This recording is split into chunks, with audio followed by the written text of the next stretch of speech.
নতুন নিয়ম ঘোষণা, 3টি কাগজ না থাকলে কোনো মহিলাই পাবে না অন্নপূর্ণা ভান্ডার থেকে টাকা।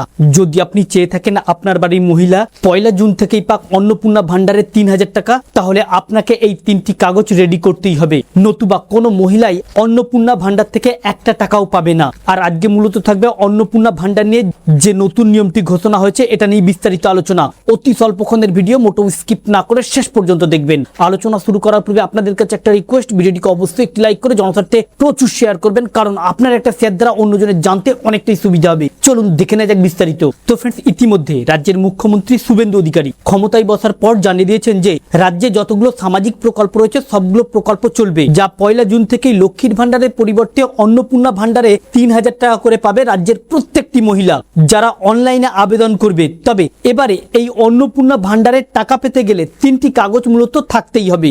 যাদের এই 3টি কাগজ থাকবে না তারা কোন রকম অন্নপূর্ণা ভান্ডারের টাকা পাবে না। হ্যাঁ, একদম ঠিকই শুনেছেন।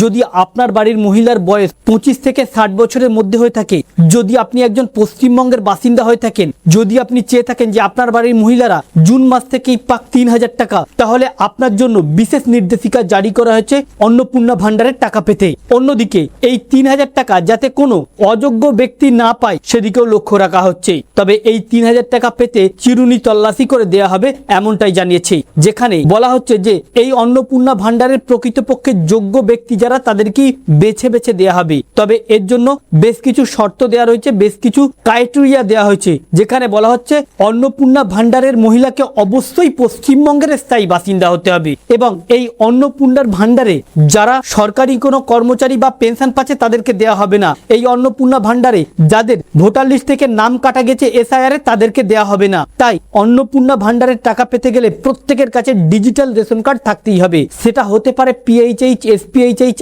RKSY1, RKSY2। যাদের কাছে ডিজিটাল রেশন কার্ড থাকবে তারা কিন্তু এই অন্নপূর্ণা ভান্ডারে আবেদন করতে পারবে, বা তারা কিন্তু এই অন্নপূর্ণা ভান্ডার থেকে 3000 টাকা পাবে।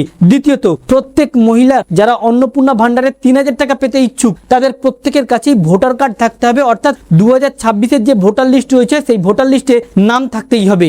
এর সাথে প্রত্যেক মহিলা যারা অন্নপূর্ণা ভান্ডারের টাকা পেতে ইচ্ছুক তাদের আধার কার্ড থাকতেই হবে, এবং আধার কার্ডটা আপডেট থাকতে হবে, যে আধার কার্ডে মোবাইল নাম্বার লিঙ্ক থাকবে এমন আধার কার্ড থাকতেই হবে। নতুবা কিন্তু এই আপডেট কাগজগুলো না থাকলে কোনো মহিলাই কিন্তু অন্নপূর্ণা ভান্ডারের টাকা পাবে না। এর সাথে আরো একটি বড় নির্দেশ, এই অন্নপূর্ণা ভান্ডারে টাকা দেওয়া হবে অ্যাকাউন্ট মারফত নয়, ডিবিডি লিঙ্কের মাধ্যমে অ্যাকাউন্টে টাকা দেওয়া হবে। অর্থাৎ যে মহিলার ব্যাংকের সঙ্গে ডিবিডি লিঙ্ক থাকবে না তারা কিন্তু অন্নপূর্ণা ভান্ডারের টাকা পাবে না, বা তাদের টাকাটা আটকে দেবে। তো ফ্রেন্ড, সমস্ত রকম দুর্নীতি রুখতেই এই পদক্ষেপগুলি নেওয়া হয়েছে রাজ্যের মুখ্যমন্ত্রী শুভেন্দু অধিকারীর তরফ থেকে।